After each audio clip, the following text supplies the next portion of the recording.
Nous vous invitons à vous abonner si ce n'est pas encore fait, à activer la cloche pour être au courant de nos prochaines vidéos, à nous suivre sur nos réseaux Facebook, Instagram, adventiste.mq. Bon visionnage et prenez soin de vous. Nouveau sur votre chaîne YouTube Espérance Média Martinique. Le lundi à 18 h, une série de conférences tenues par Jean Bundara. La série Il m'a parlé. Il m'a parlé, c'est diverses thématiques autour de la personne de Jésus. Le lundi à 18 h sur votre chaîne Espérance Média Martinique.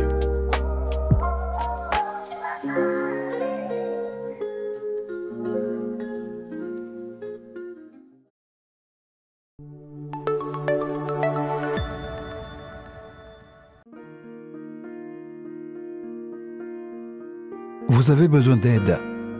Vous souhaitez vous entretenir avec un pasteur, un psychologue, un conseiller en relation d'aide.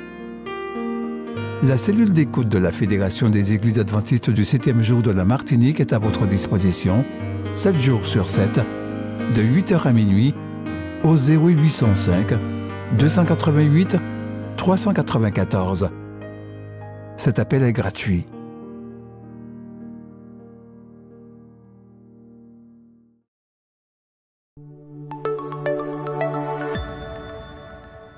L'une des vérités importantes sur les offrandes enseignées par la Bible est que Dieu accorde peu d'attention aux montants que nous donnons, qu'ils soient petits ou grands. Il préfère apprécier la proportion que nous apportons régulièrement sur ce que nous recevons de lui. Avez-vous déjà déterminé une proportion ou pourcentage de votre revenu ou augmentation de revenu pour l'apporter régulièrement à Dieu comme offrande de promesse ? Ce pourcentage doit représenter pour nous un défi en nous amenant à apprendre à offrir des sacrifices comme Jésus et vivre par la foi. Peut-être est-ce le moment de vous arrêter et de vous poser la question. Ai-je déjà fait, à un moment de ma vie, un véritable sacrifice pour la cause de Dieu ? Nous l'aimons parce qu'il nous a aimés le premier, 1 Jean 4, verset 19. Sur ce sujet, Ellen White a écrit « Combien grand fut le don de Dieu aux hommes ! Avec une générosité qui jamais ne pourra être égalée, il a donné afin de sauver les fils rebelles des hommes. L'homme qui aime vraiment Dieu ne se contentera pas de le servir seulement du bout des lèvres. Il apportera au trésor ses dons et ses offrandes, afin que des ouvriers puissent être envoyés pour semer la précieuse semence. » Review and Herald, 15 mai 1900.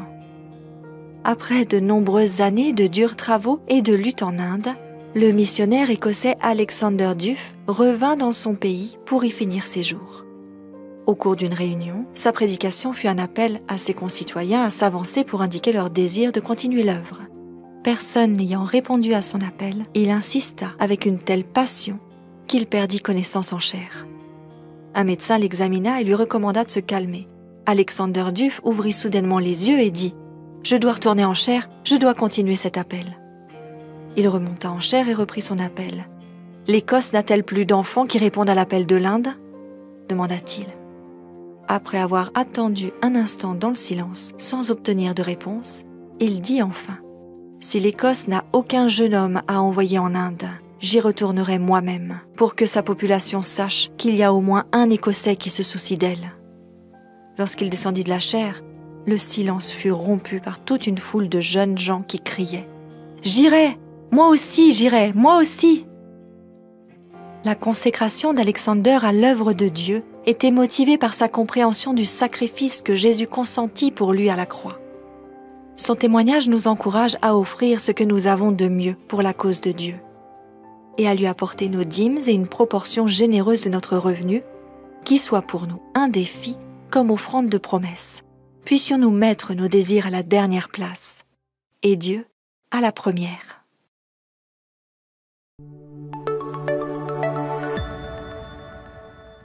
Le titre de la méditation d'aujourd'hui est « L'autoroute de Dieu ». Monsieur, madame, mademoiselle, bonjour. Chers amis, nous sommes ensemble autour de la parole de Dieu pour décortiquer un texte qui se trouve dans Nahum, chapitre 1 au verset 3.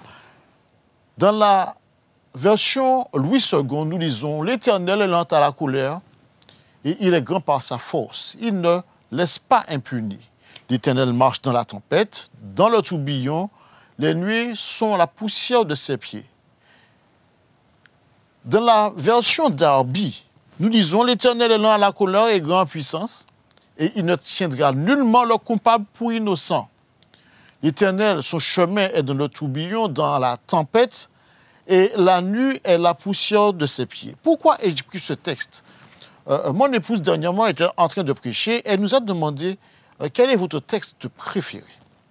Et je me suis souvenu qu'au moment de ma vie où je ne comprenais pas ce qui se passait et où Dieu me mènerait, parce que je ne travaillais pas, je passais mon permis, je ne savais pas encore ce que Dieu aurait fait de ma vie, parce que après ça, je faisais des petits boulots, je travaillais différents petits emplois en intérimaire, et je ne savais pas exactement où Dieu me menait.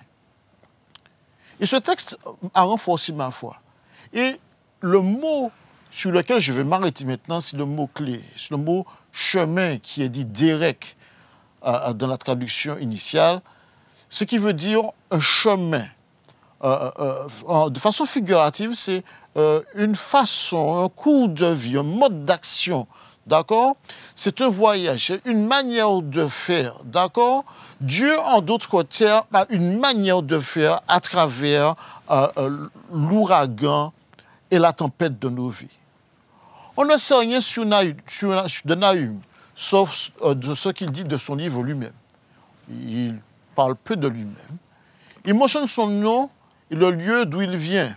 Sa tâche est de faire part à Ninive du jugement de l'Éternel. On ne sait pas grand-chose non plus de la datation de sa prophétie. Quelques données seulement dans sa prophétie indiquent les limites du temps dans lesquelles elle aura été annoncée. Et d'ailleurs, il mentionne dans sa prophétie le lieu No-Hamon. Et ce qui est arrivé à ce lieu au moment comme exemple de ce qui arrivera à Ninive. Disons simplement ce qui se passe à l'époque où Nahum écrit ce livre. À l'époque, Israël était opprimé par les rois de Ninive, les Assyriens. Ils s'amusaient à venir et à détruire tous les peuples à côté. Et ce qui s'est passé, c'est qu'ils sont arrivés face à Israël et ils ont dit à Israël que nous allons te détruire. Sauf que le peuple d'Israël avait mis sa confiance en l'Éternel et à ce moment, l'Éternel va envoyer un message spécifique pour le peuple d'Israël à travers la bouche de Nahum, sachant que le nom Nahum veut dire encouragement. Le message d'aujourd'hui est donc un message d'encouragement pour nous tous à partir de cette réalité que le peuple d'Israël a vécue. Israël a fait face à un peuple féroce dont la capitale est Ninive. Cela se passe environ entre 663 et 672 avant Jésus-Christ. Les rois de Ninive s'étaient fait connaître pour leur acharnement sur les rois vaincus, l'humiliation terrifiante des villes conquises. Leur plaisir était de faire les pires atrocités aux armées ennemies et à tous les chefs de guerre qui étaient présentés et qui étaient comme de simples trophées de réussite militaire. Ninive, à l'époque, c'était la splendeur incroyable. Les vestiges de l'ancienne Ninive, qui se trouvent dans les régions de Yukinking et Nabi Yunus, excusez-moi pour la prononciation, avec le monticule, sont situés sur une partie plate de la plaine à la jonction du Tigre et des rivières corps de la zone entre 750 hectares délimités par un mur de fortification de 12 km de long. En d'autres termes, le mur de fortification de Ninive partait de Fort-de-France et arrivait à Ducos. C'est ça la réalité. C'était impressionnant. Ninive fut, pendant bien des siècles, une grande et populeuse cité, avec une grande population. Ninive avait des populations qui venaient du monde entier, parce qu'ils avaient forcément conquis le monde entier. La capitale de l'Empire assyrien avait des murailles avec des mesures disproportionnées. Elle faisait 30 mètres de haut et il y avait 90 km de circuit. Leur épaisseur était telle que leurs chariots pouvaient circuler sur leur front, de front sur leur sommet. En d'autres termes, deux chariots pouvaient simplement se croiser en pleine circulation sur la muraille tant il y avait de l'espace. Elle était flanquée de 1500 tours hautes de 60 mètres. En d'autres termes, c'était des tours à peu près de la taille de la tour Lumina, sachant que notre chère tour Lumina fait 100 mètres de haut. Et nous avons à peu près 1500 tours hautes de 60 mètres dans une ville. Donc Israël subissait la domination de cette ville, mais Dieu, à ce moment-là, envoie un message d'encouragement. Dieu est lent à la colère et grand par sa force. Il ne se trompe pas dans ses jugements. Le fait que Dieu, l'Éternel, soit un vengeur ne signifie pas qu'il est prompt à la colère, car il est lent à la colère. Il nous exhorte par sa parole qu'il faut être lent à la colère. Si vous voulez bien, nous allons lire ça dans Ecclésiaste, chapitre 7, verset 9. Ne te presse pas d'être mécontent dans ton esprit, car le mécontentement repose dans les seins des insensés. C'est ce qu'il dit. Ne te presse pas d'être mécontent. Ne te presse pas d'être méchant. Ne te presse pas d'être fâché dans une situation. Peut-être qu'il y a des paramètres que tu ne gères pas. Dieu n'est pas dans l'agression, il n'est pas dans le mécontentement direct, il n'est pas dans le mécontentement qui est rapide. Dieu n'est pas prompt à la colère. Il a démontré qu'il est patient il y a plus d'un siècle. Quand il a envoyé le prophète Jonas, vous savez, Jonas qui est tombé dans la bouche du poisson, là, qui est tombé dans l'eau, le poisson a récupéré Jonas, et Dieu a envoyé Jonas dans cette ville pour lui faire part des jugements qui vont tomber sur la ville s'ils ne se répondent pas. Le message de Jonas dans Jonas chapitre 3 et Jonas chapitre 4 était « Repentez-vous, car le royaume des cieux est proche ». À l'époque, ils se repentirent. Parce que c'était autour de Jonas, c'était une période de 40 jours. C'était repenti. Si les générations suivantes de Ninive oublient Dieu, ils deviennent de plus en plus méchants, Dieu aura la patience pour plus d'un siècle, pour plus de 100 ans, avant de passer à l'action. Sa patience, ou encore la patience de Dieu, n'est pas une faible indulgence, mais elle résulte de la puissance de son amour et de sa miséricorde. Permettez-moi de faire une petite parenthèse ici. Des fois, lorsqu'on voit faire preuve de patience envers quelqu'un qui n'est pas gentil envers soi, ce n'est pas de la faiblesse. Mais c'est laisser à Dieu faire preuve de sa toute-puissance quand nous faisons confiance à Dieu plus qu'à nous-mêmes. Il ne perd jamais sa patience. Cela est une connaissance heureuse pour ceux qui le connaissent. Mais sa patience arrive à son terme. C'est une pensée sérieuse pour ceux qui se moquent de lui.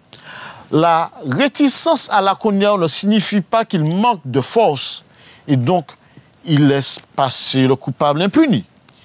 Il est puissant dans sa bonté. Dieu est puissant dans sa bonté. Certaines personnes pensent qu'ils sont puissants quand ils sont méchants, ou quand ils sont radins, ou quand ils sont orgueilleux, ou quand ils ont désordre. Mais Dieu, il est puissant dans sa bonté. Il est aussi d'une grande puissance de jugement. Et il utilise toujours sa puissance au bon moment, de la bonne manière et sous la bonne forme. Dans Nahum 14, verset 17, on lit « Dans sa puissance, il ne laissera pas le coupable impuni, mais il le jugera. » Nous voyons une révélation de son pouvoir dans le tourbillon et la tempête. En elle, nous voyons non seulement sa puissance, mais aussi la soudaineté de son action. En effet, quand un tourbillon, une tempête tombe sur vous, nous l'avons vécu dernièrement à Gillette lors du Camporé, on nous a dit, vous aurez une tempête d'éclairs. Nous étions sur la route et brusquement, nous avons vu le soleil disparaître, les nuages devenir noirs et nous avons vu le ciel rempli d'éclairs. La seule chose qu'on pouvait faire, c'est se garer et attendre calmement que ça passe. Et donc, Dieu agit soudainement, mais avec précision. Dans son action et de son exécution, il est accompagné de tourbillons et de tempêtes qui le servent dans l'exercice de ses jugements. Nous pouvons lire ça dans Ésaïe 29, verset 6, ou encore Psaume 83, verset 15. Nahum ajoute un autre aspect à sa majesté, c'est que les nuages sont la poussière de ses pieds. Comme l'homme marche sur la poussière et la poussière explose là où il marche, ainsi le Seigneur marche sur les nuages qui le guident là où il va. Ainsi, la majesté et l'exaltation de Dieu sont tracées. Cela se produit d'une manière qui nous rappelle la révélation de Dieu au Sinaï quand il a donné sa loi. En effet, ce que Dieu a fait ici, il a rappelé à son peuple qui il est. Et des fois, nous avons tendance à oublier quel Dieu nous servons. Et ici, Nahum, dans son livre, tient à encourager le peuple, leur dire, nous avons un Dieu qui n'est pas de la même nature que nous, mais qui contrôle des éléments que nous ne pouvons jamais imaginer avoir sous notre pouvoir. En même temps, cette illustration de la majesté, de l'exaltation de Dieu offre du réconfort à quiconque dont les nuages de la vie couvrent le soleil. Dieu est au-dessus des nuages de la douleur. Il marche sur eux, il se déplace sur eux pour accomplir son œuvre. Bien que les nuages cachent parfois comment est sa voix et quelle est sa voix, ces pas ne sont pas perceptibles ni discernables par l'homme. Néanmoins, la foi veut qu'on puisse croire à la perfection de l'action de Dieu dans la façon où il dirige ses pas dans le sens de la bénédiction qu'il a réserve pour nous. Et oui, nous faisons face à la présentation de l'Éternel dans cette première partie du verset. Dieu est au-dessus de tout. L'expérience la plus tangible est celle du passage de la mer, où le vent créa un chemin dans la mer Rouge. Dans Exode chapitre 14, verset 21, Dieu étendit sa main sur la mer, et l'Éternel refoula la mer, je lis, et l'Éternel refoula la mer dans un vent d'Orient qui souffla avec impétuosité toute la nuit. Il mit la mer à sec, et les eaux se fendirent. L'autre expérience étant celle qu'il vécut au Sinaï quand l'Éternel confia les 10 commandements à Moïse. Dans Exode chapitre 19, verset 18, la montagne de Sinaï était toute enfumée parce que l'Éternel était descendu au milieu du feu. Cette fumée s'élevait comme la fumée d'une fournaise et toute la montagne tremblait avec violence. Au verset 19, nous disons que le son de la trompette retentissait de plus en plus fortement et Moïse parlait et Dieu lui répondait à haute voix.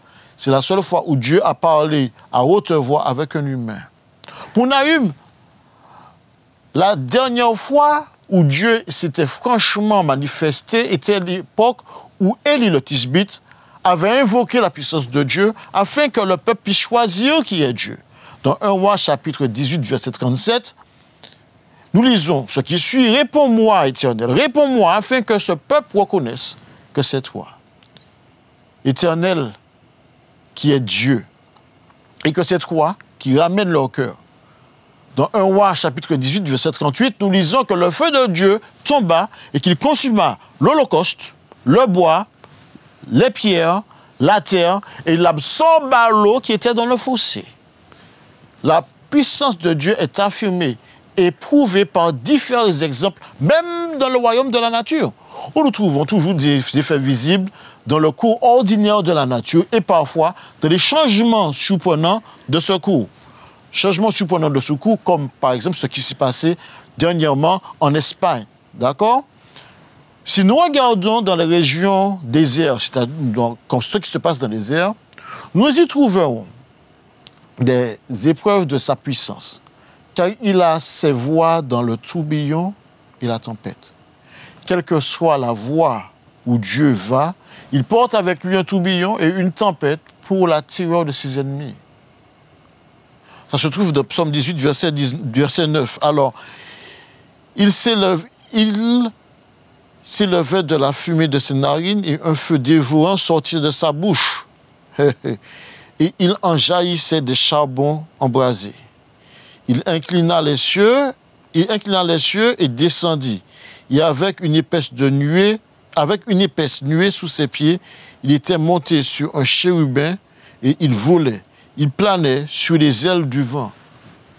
J'ai lu jusqu'au verset 11. Ça, c'est l'Éternel qui est décrit ici. Et partout où il y a un tourbillon et une tempête, Dieu en a le commandement et le contrôle. Il fait son chemin à travers elle, continue sa route dans le tourbillon et sert ses propres objectifs avec elle. Les nuages sont la poussière de ses pieds.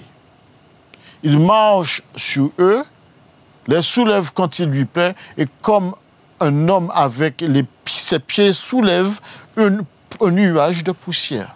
Si nous jugeons bon d'imaginer comment Dieu fonctionne, c'est simplement en regardant des fois comment nous marchons dans la poussière. Et imaginer Dieu qui fait la même chose avec des nuages.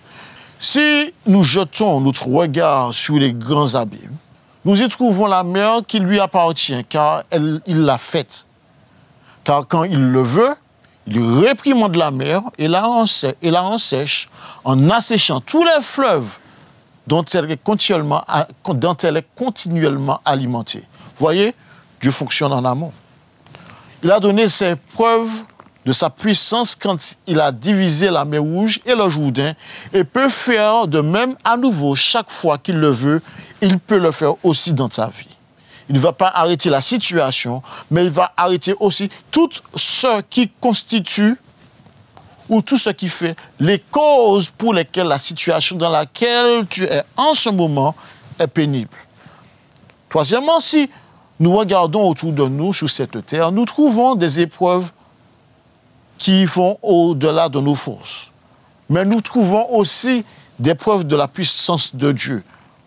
Qu'en soit par la chaleur extrême et la sécheresse de l'été ou le froid et le gel de l'hiver, sa puissance est souvent vue dans le tremblement de terre qui secoue les montagnes et qui fait fondre les collines, il fait fondre les montagnes et qui nivelle, c'est-à-dire qui met à niveau la plaine. Quand il le veut, la terre est brûlée et en sa présence, par sa chaleur, par la chaleur brûlante du soleil, il pourrait l'enflammer avec le feu du ciel comme il l'a fait à Sodome. Et à la fin des temps, il brûlera le monde et tous ceux qui s'y habitent. La terre et tous les ouvrages qu'elle contient seront brûlés. L'Éternel est grand et il y a une grande puissance. C'est pourquoi dans la version d'Arby, nous lisons que l'Éternel a son chemin dans le tourbillon. Il a son chemin dans le tourbillon.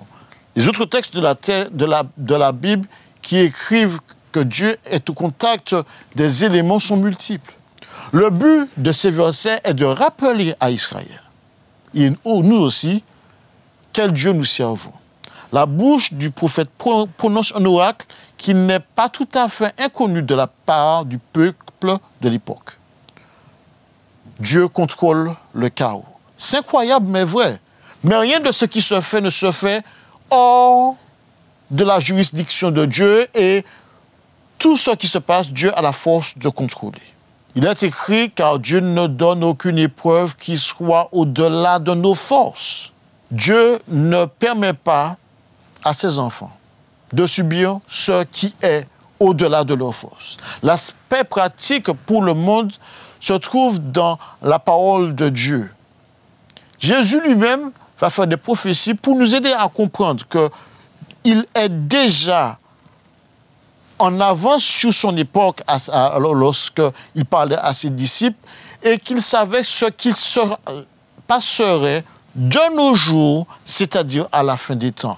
Voilà ce que Jésus dit dans Matthieu 24, verset 4, quand il prophétisait. Jésus a dit à ses disciples, « Prenez garde que personne ne vous séduise. » Matthieu 24, verset 5, « Car plusieurs viendront sur mon nom disant, « C'est moi qui suis le Christ » et ils séduiront beaucoup de personnes. Verset 6, « Vous entendrez parler de guerre et de bruit de guerre, gardez-vous d'être troublés. Car il faut que ces choses arrivent, mais ce ne sera pas encore la fin. » La réalité, c'est que maintenant, c'est la guerre. Verset 27. « Une nation s'élèvera contre une nation et un royaume contre royaume, et il y aura en divers lieux des famines et des tremblements de terre. Et tout cela ne sera que le commencement des douleurs. » Ici, Dieu est en train de nous dire que tout cela est prévu et ne vous alarmez pas, ne craignez pas. Si vous faites confiance à ma parole, vous devez savoir que c'est normal que ces choses arrivent parce que moi, par rapport à la situation qui se passe sur la terre, je sais que aussi vrai que 2 plus 2 font 4, forcément, malheureusement, la situation de la terre devra empirer. Ce n'est pas de son fait, mais c'est une réalité.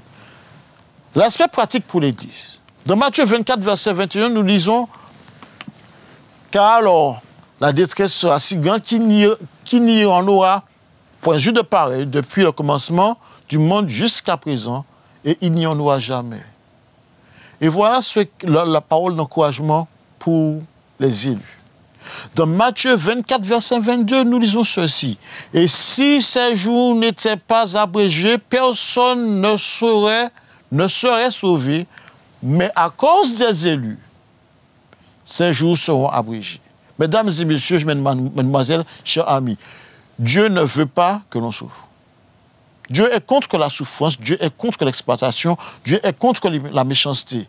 Et par amour pour ceux qui le servent, il est écrit que Dieu a abrégé les temps de souffrance qui viendront bientôt. Verset 23, si quelqu'un vous dit alors le Christ est ici ou il est là, n'y croyez pas, car il se lèvera de faux Christ, de faux prophètes, ils feront de grands prodiges et des miracles, au point de séduire, s'il était possible, mais les élus, même les élus. Verset 25, voici, je vous l'ai annoncé d'avance. Si donc on vous dit, voici, il est dans le désert, n'y allez point. S'il est dans la chambre, ne le croyez pas. Car comme l'éclair part de l'Orient et se monte jusqu'en Occident, ainsi sera l'avènement du Fils de l'homme. L'avènement du Fils de l'homme sera rapide, chirurgical, terminal et sera parfaite. L'aspect pratique et personnel, l'intervention de Dieu n'a pas de manuel d'utilisation pour les humains. Dieu est souverain. Ce qu'il a fait par le passé, il ne va pas le faire de la même manière aujourd'hui. Dieu est au-dessus de nos besoins. Il voit nos larmes avant qu'elles ne coulent. Dieu connaît toutes nos larmes quand nous les versons et Dieu voit aussi notre dernière larme avant qu'il ne nous bénisse, car le chemin de la victoire est assuré. Une fois, j'étais en sortie avec un ami sur un catamaran. Et c'était sympa, c'était le coucher du soleil.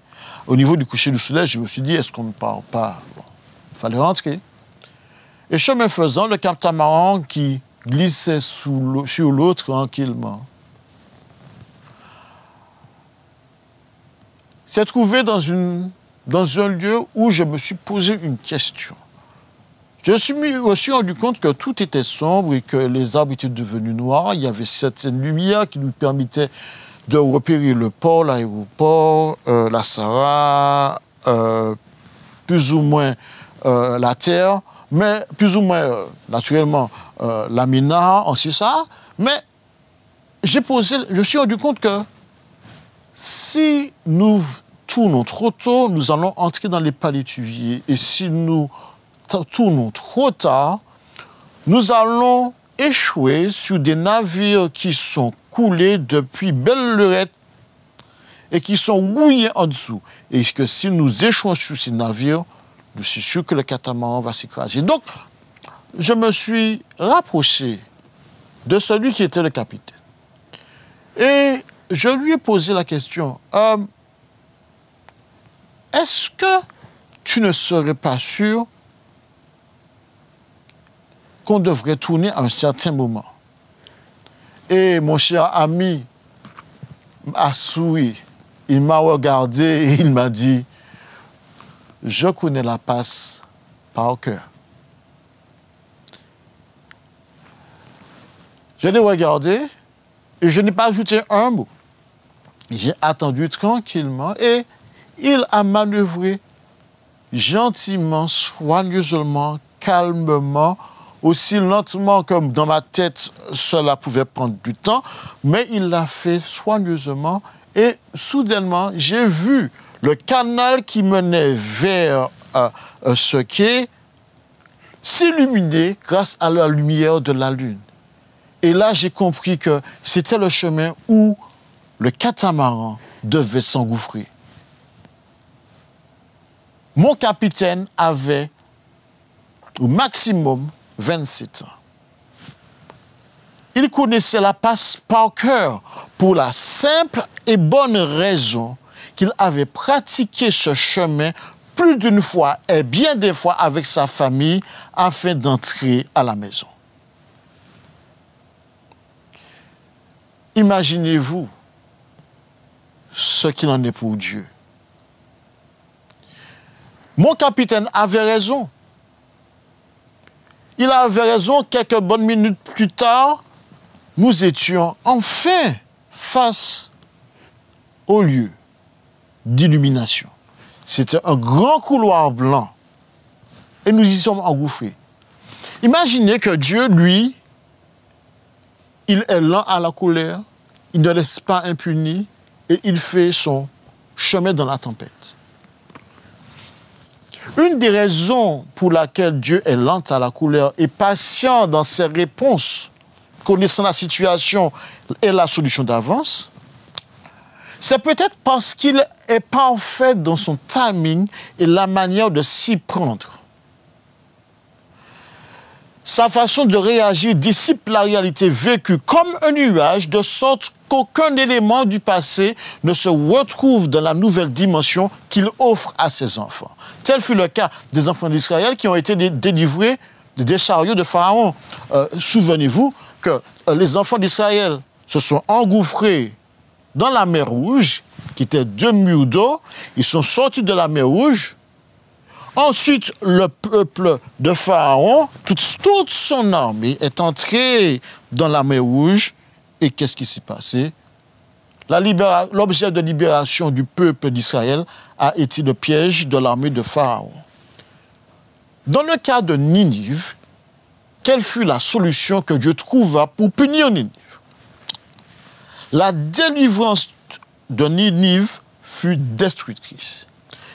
Les historiens reportent qu'en 1612 avant Jésus-Christ, Nabopolassar unit l'armée babylonienne à une armée mède et de Scythe et qu'il mène la campagne pour s'emparer de la citadelle assyrienne du nord.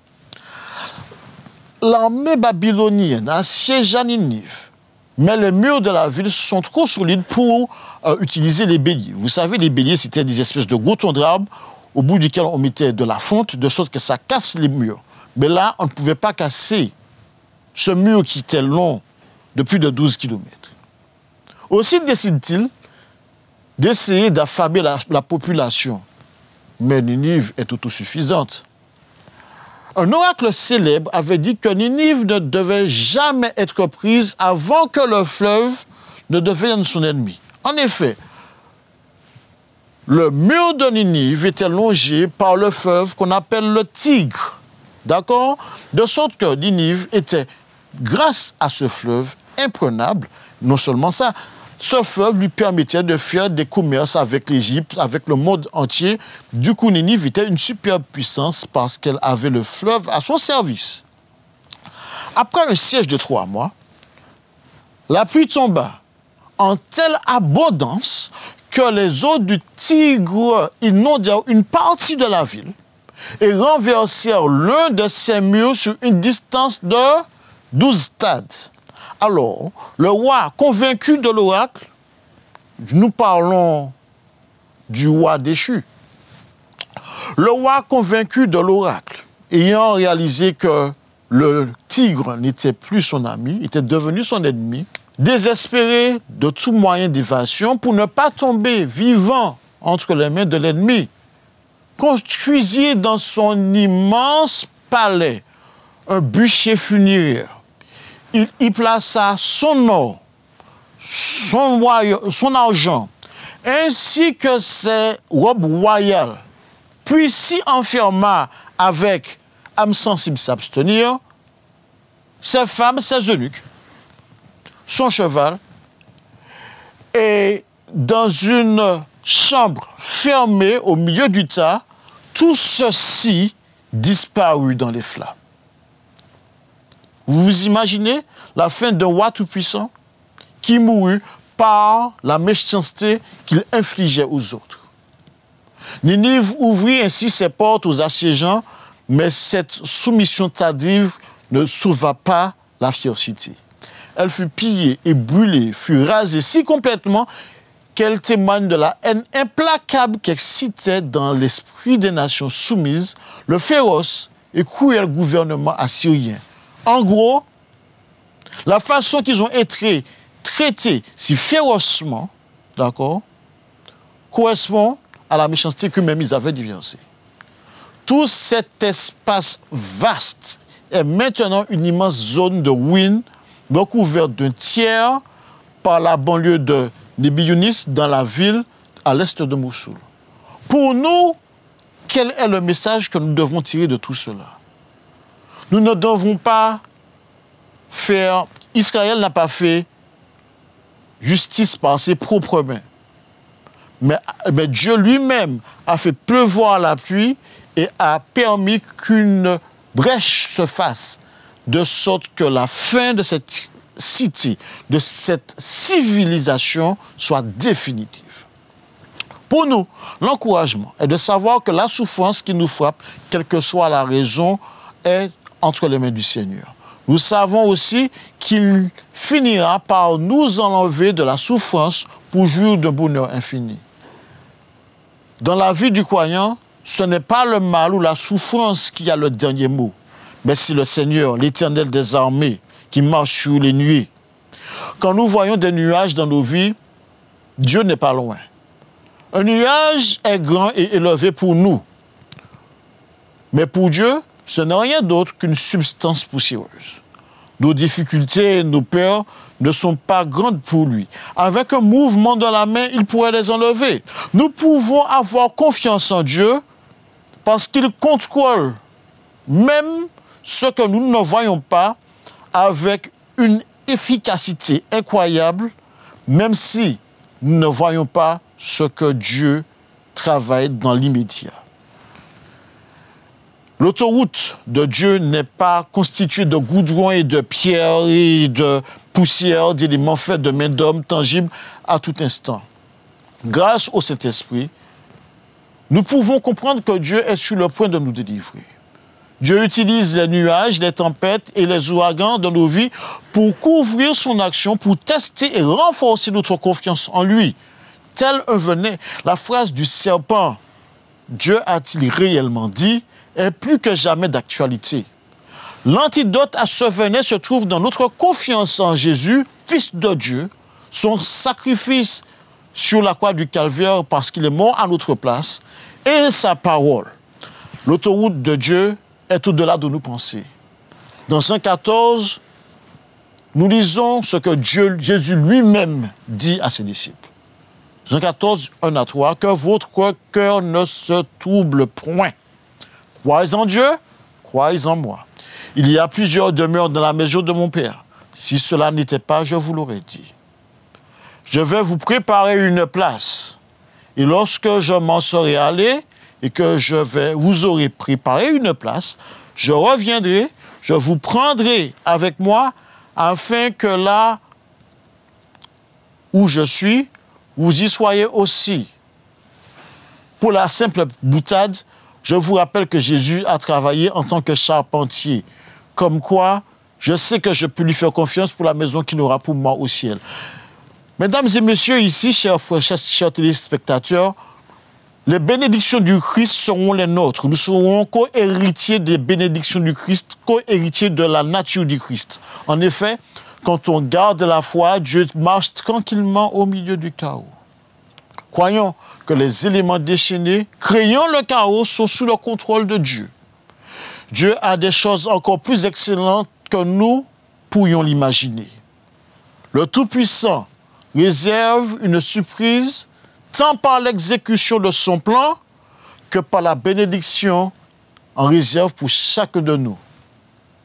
Que Dieu ait une autoroute pour chacun de nous et que nous puissions simplement savourer le moment où il interviendra pour mettre fin à la douleur et que nous entrions dans cette nouvelle dimension qu'il a pour nous grâce à les bénédictions qu'il a et que nous ne pourrions imaginer.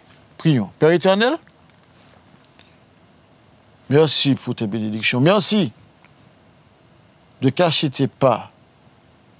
Merci parce que tu es Dieu. Et parce que tu es Dieu, tu es forcément au-delà de nos pensées. En ce moment, nous prions pour des personnes qui sont dans des situations compliquées, particulières, économiquement, familialement, maritalement, ou encore avec des enfants. Et on ne voit pas le bout du tunnel, on a l'impression que nous sommes dans une obscurité totale. Mais Père éternel, aujourd'hui, nous te faisons confiance. Et nous te disons que nous faisons confiance aux ouragans et aux tempêtes de la vie que tu permets, afin que nous puissions simplement réaliser à quel point tu pourras ouvrir la mer rouge pour tes enfants et permettre à tous ceux qui te font confiance d'entrer dans cette nouvelle dimension de leur vie par la foi, afin de témoigner de ta bonté et de ta grandeur dans leur vie. Aide-nous à ne pas devenir arrogants ni prétentieux, mais à nous rappeler toujours comment tu nous as sauvés des erreurs du passé. Nous t'avons prié au nom de Jésus et pour ta gloire. Amen. À très bientôt. Nouveau sur votre chaîne YouTube Espérance Média Martinique.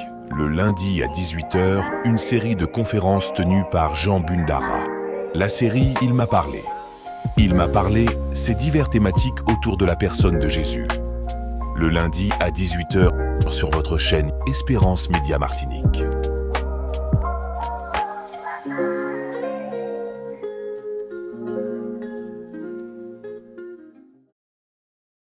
Faites l'expérience Espérance Média. Vibrez, écoutez et regardez votre radio Espérance FM en direct. Les podcasts de vos émissions préférées, les worship moments, tout à portée de main en un clic. Téléchargez dès maintenant l'application Espérance Média, disponible sous les plateformes de téléchargement Apple Store et Google Play.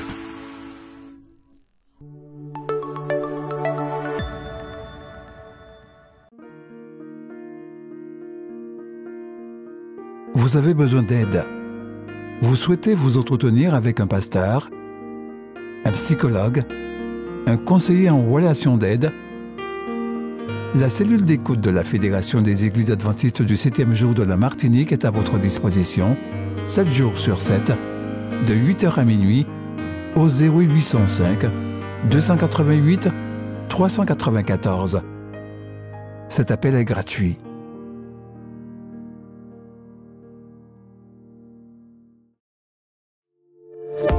N'oubliez pas de vous abonner si ce n'est pas encore fait, de liker et de partager avec vos amis si cela vous a plu.